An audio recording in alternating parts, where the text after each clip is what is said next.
the world we live in today, energy is required for almost everything. From powering your car to keeping the lights on in your home.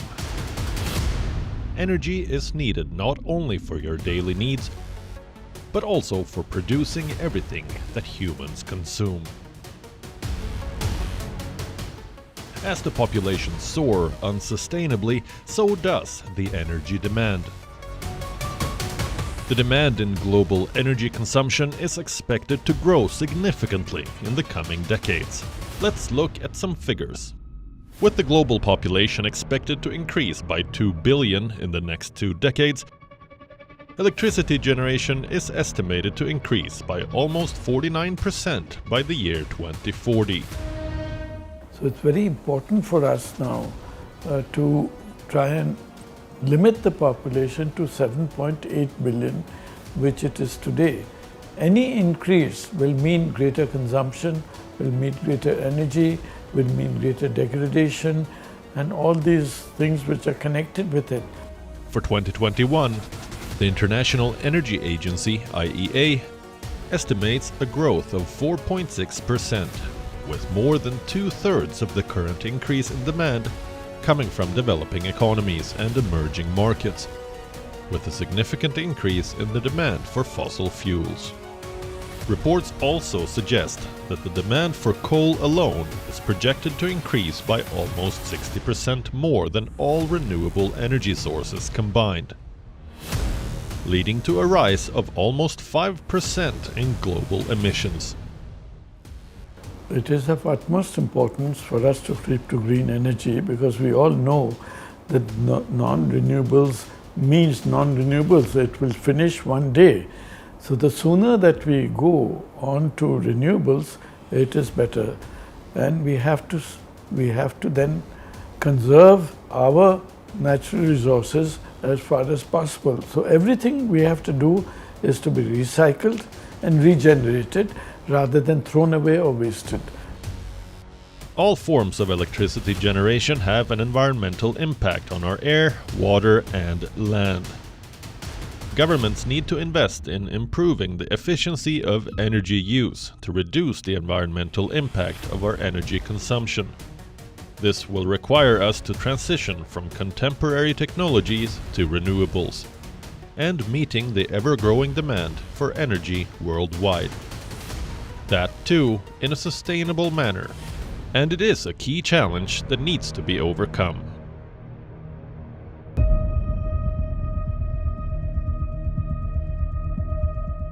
The human population has more than doubled in the last 50 years, leading to expansions in global trade, urbanization, and human consumption.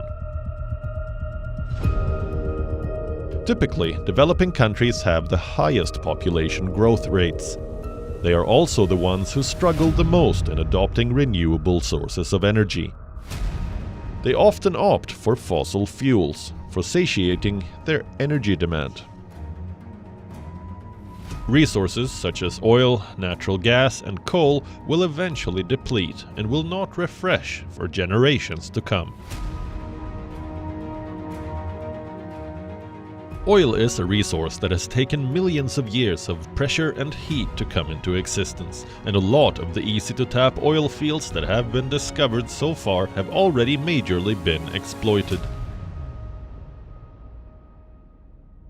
Experts believe that we may soon hit peak oil, and that the remaining oil there is to be found will be harder to extract and more expensive. What's worse, a race to exploit the world's seabed for oil and gas is underway, and it can wreak havoc on marine life. Coal has been used for thousands of years, but it was during the Industrial Revolution and the invention of the steam engine that coal soared.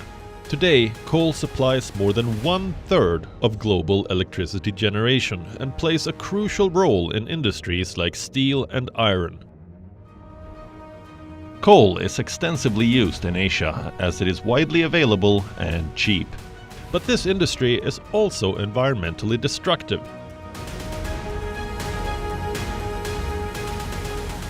Its use is harmful to human well-being, and the emissions are leading to climate change.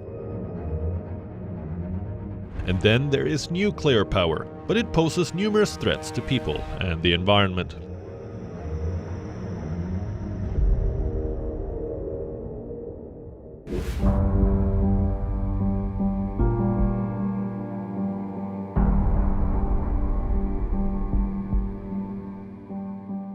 It is evident that our world is heading for climate and ecological tipping points because of human activities. As per the International Energy Agency, IEA, around 3/4 of global greenhouse gas emissions are caused by the energy sector, adversely affecting our climate. When we talk of that 2 degrees or 1.5 degrees, it's largely that you cannot even afford going 1.5 degrees Celsius higher temperature. So fossil fuel burning has to be stopped. We have no other alternative if we want life to continue on this planet.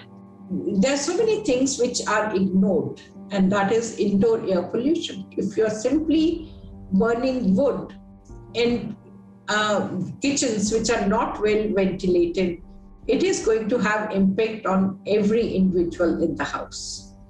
The other is that these technologies are also very energy inefficient.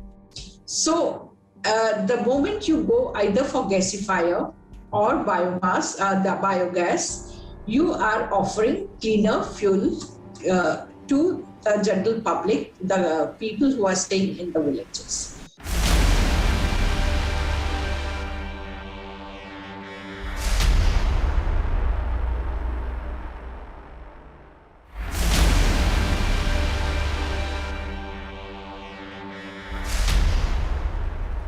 The IEA also suggests that even though the number of countries pledging to achieve net zero emissions by 2050 have grown rapidly, there haven't been strong enough measures to implement the pledges, leading to a shortfall in the targets set for 2050. Considering the rapidly growing human population and our unsustainable activities, it is estimated that even if the pledges and the commitments are successfully implemented, the world could still face around 22 billion tons of global carbon emissions by 2050.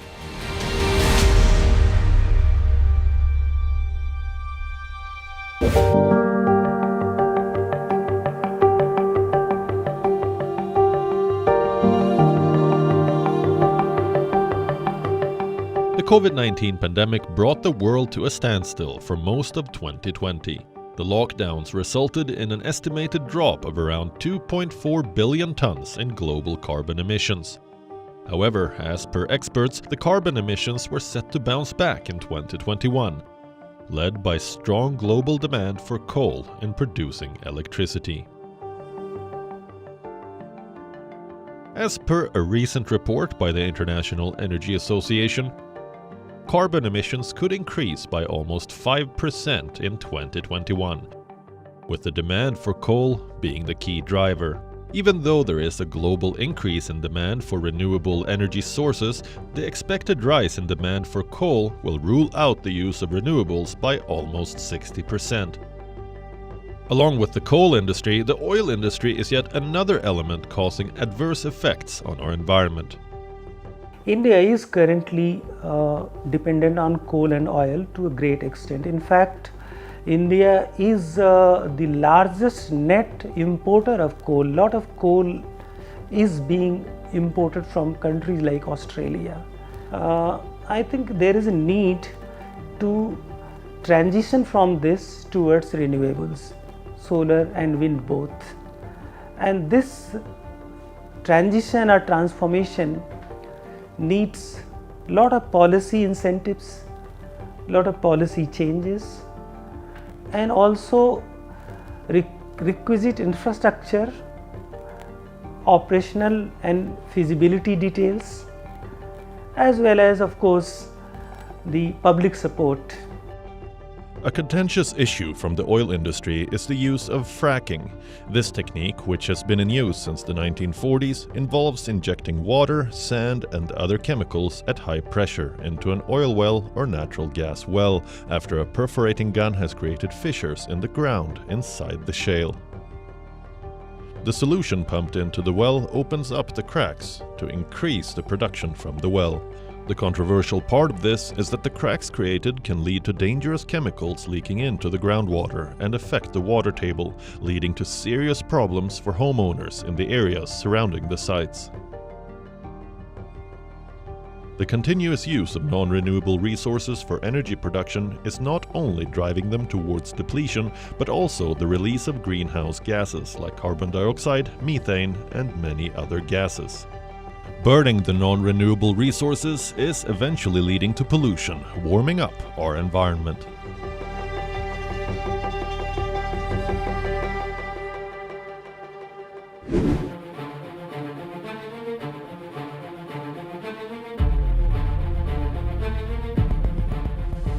The demand and consumption of energy in India have been growing at one of the fastest rates in the world, considering its increasing population and economic development. India has been exploring various opportunities and challenges on its path to develop and provide economical and sustainable energy to its growing population. Adoption of renewable technologies, which is of course modern technology, sustainable and affordable, can be possible, but there are a few challenges, and the main challenge in this direction is the cost, particularly the initial cost of setting up these plants. While coal-based power plants, there is around 4 crores per megawatt. For the wind it's 6 to 12, and for the solar it is close to 18. So that is a huge cost, almost 3-4 times. However, the per unit cost, particularly solar energy, has come down drastically, rupees 2 per unit. But still, lot of investors, they need initial money, and that needs to be incentivized in some way by the government. Fossil fuels are currently the main resources to meet India's energy demands, with coal being a primary contributor, with a share of 53%.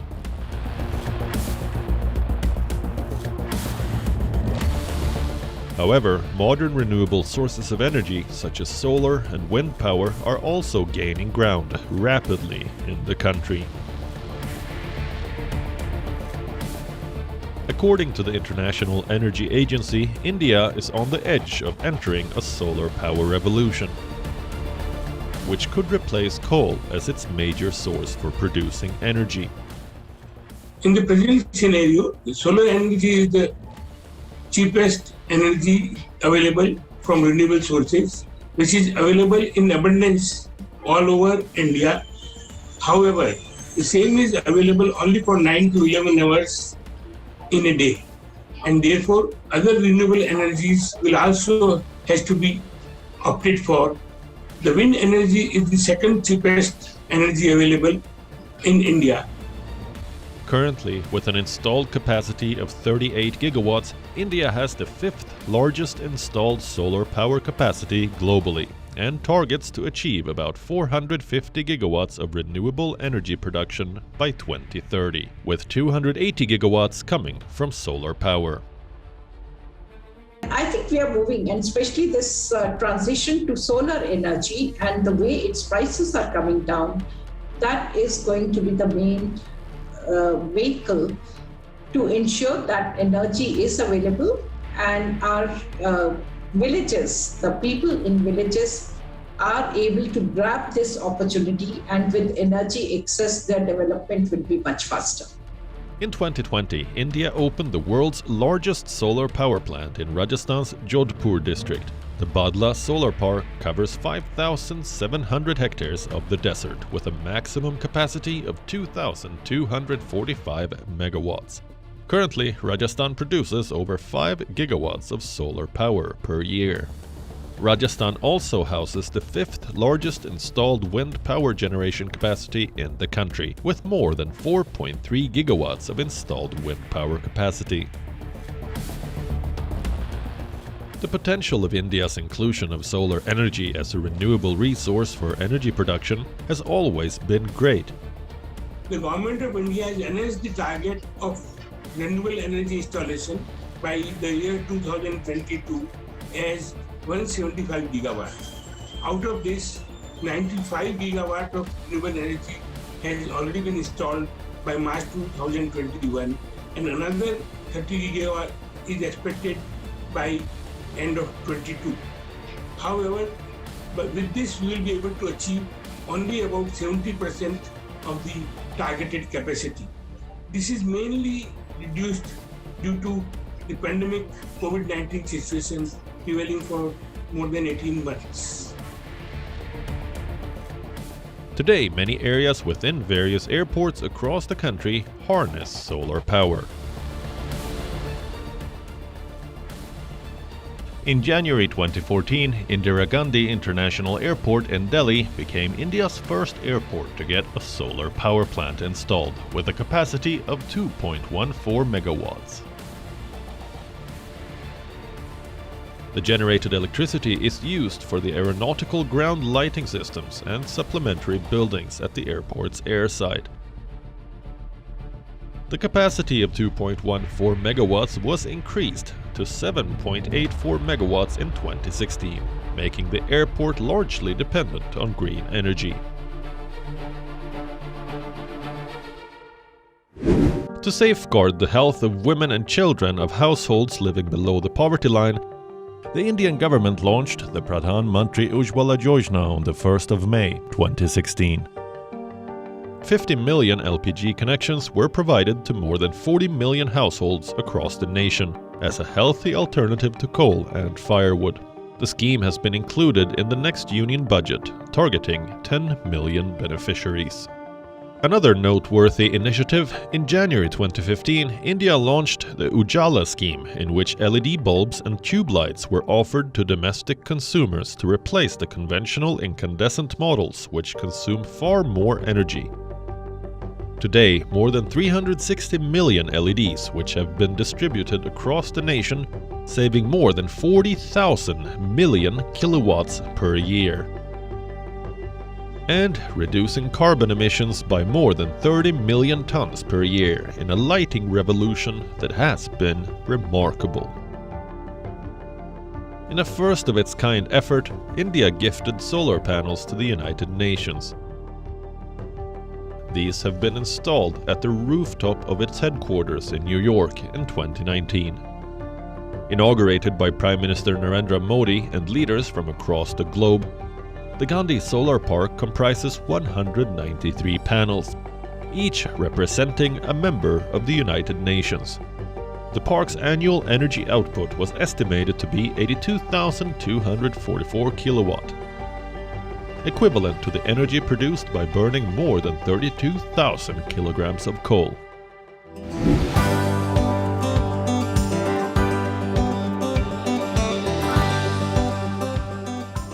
The transition to green energy has already gained momentum globally, with countries investing heavily to transit to renewable sources of energy.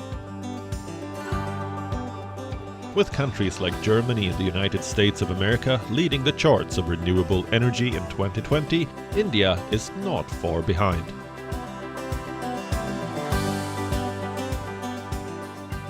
A prominent example of the energy shift to renewable sources of energy is Indira Paryavaran Bhavan, located in New Delhi. Indira Paryavaran Bhavan houses the Ministry of Forest, Environment and Climate Change and is India's first on-site net zero building. With an installed solar power capacity of 930 kilowatts peak and spread across 6,000 square meters of area, aiming to minimize energy consumption and carbon emissions. Indira Paryavaran Bhavan uses 70% less energy than conventional buildings and has been accredited with a 5-star rating. Indian Railways is among the world's largest rail networks. It transports 23 million travelers and 3 million tons of freight daily from over 7,300 stations. To cut its carbon footprint, it plans to set up 20 gigawatts of solar projects by 2030. The target is to achieve more than 33 billion units of energy via these projects. We seem to be on a very good wicket as far as achieving our target is concerned, but we mustn't let up. We must continue in the same manner as we have been continuing in the last 3 or 4 years to go towards renewable energies, especially solar and wind. Both have to go hand in hand at the same pace that it was going earlier to be able to reach our target of 40 and then ultimately to reach our target of 100% renewable energy. The Northern Railways also commissioned a total of 5 megawatt solar installation on 4 central railway stations in Delhi. Indian Railways has equipped more than 900 railway stations in the country with solar power, and another 550 stations are to be solarized with rooftop panels soon.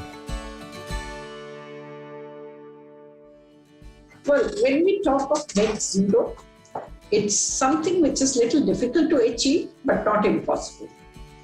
And I'm very pleased when I look at the commitments being made by the industry leaders. Everyone wants to be net zero, but even if it is not 2030, even if you are able to reduce it by 80%, I think it's great.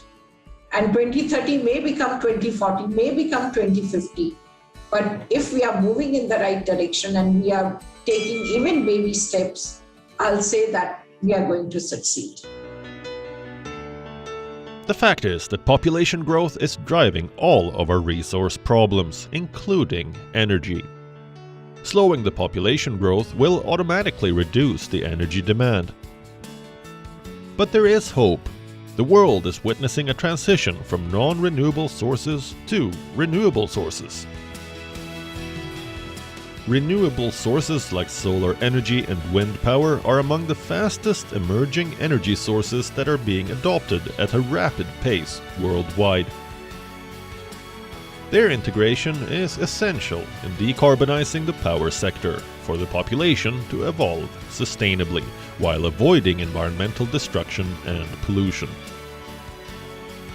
Supportive policies, increased availability, and lower costs will go a long way in popularizing renewable energy sources in the next few decades.